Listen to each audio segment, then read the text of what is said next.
കെഎസ്ആർടിസിയിൽ സ്ത്രീകൾക്ക് യാത്രാ സൗജന്യം അനുവദിച്ചാൽ സ്വകാര്യ ബസ് വ്യവസായം പ്രതിസന്ധിയിലാക്കുമെന്ന് ഉടമകൾ. തീരുമാനം പുനഃപരിശോധിക്കാൻ ബന്ധപ്പെട്ടവർ തയ്യാറാകണമെന്ന് Thalassery private bus operators association ആവശ്യപ്പെട്ടു. കെഎസ്ആർടിസി ബസ്സുകളിൽ സ്ത്രീകൾക്ക് യാത്രാ സൗജന്യം അനുവദിച്ചാൽ സ്വകാര്യ ബസ്സുകളുടെ നിലനിൽപ്പ് അവതാളത്തിലാകുമെന്നാണ് Thalassery private bus operators association ചൂണ്ടിക്കാട്ടുന്നത്.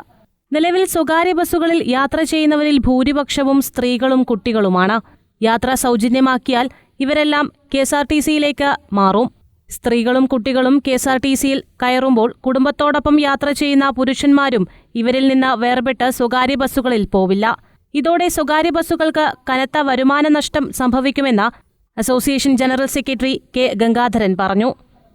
കേരളത്തിലെ യാത്രക്കാരെ സംബന്ധിച്ചോളം ഏകദേശം 70% സ്ത്രീകളാണ് യാത്ര ചെയ്യുന്നത്. അങ്ങനെ ഒരു സാഹചര്യം വരുമ്പോൾ കേരളത്തിൽ സർവീസ് നടത്തുന്ന പ്രൈവറ്റ് ബസ്സുകൾക്ക് ഇത് വളരെയേറെ ബാധിക്കുമെന്നുള്ളതാണ്. കാരണം യാത്രക്കാരില്ലാത്തൊരു സാഹചര്യം വരികയും ഇപ്പോഴും തന്നെ വളരെ വിഷമത്തിലാണ് സർവീസും മുന്നോട്ട് പോകുന്നത്.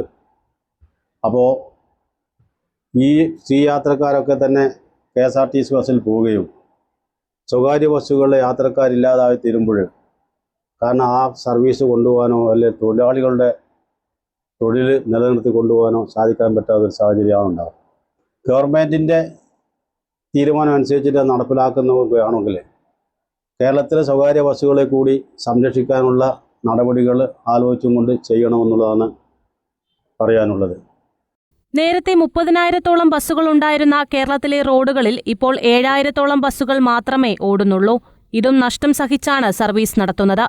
ഇനി കെഎസ്ആർടിസിയിൽ സ്ത്രീകൾക്കുള്ള യാത്രാ സൗജന്യം കൂടി നടപ്പിലാക്കി സ്വകാര്യ ബസ്സുകളെ കൂടുതൽ പ്രതിസന്ധികളിലേക്ക് തള്ളിവിടരുതെന്നാണ് ബസ്സുടമകൾ പറയുന്നത്. News bureau, Thalassery.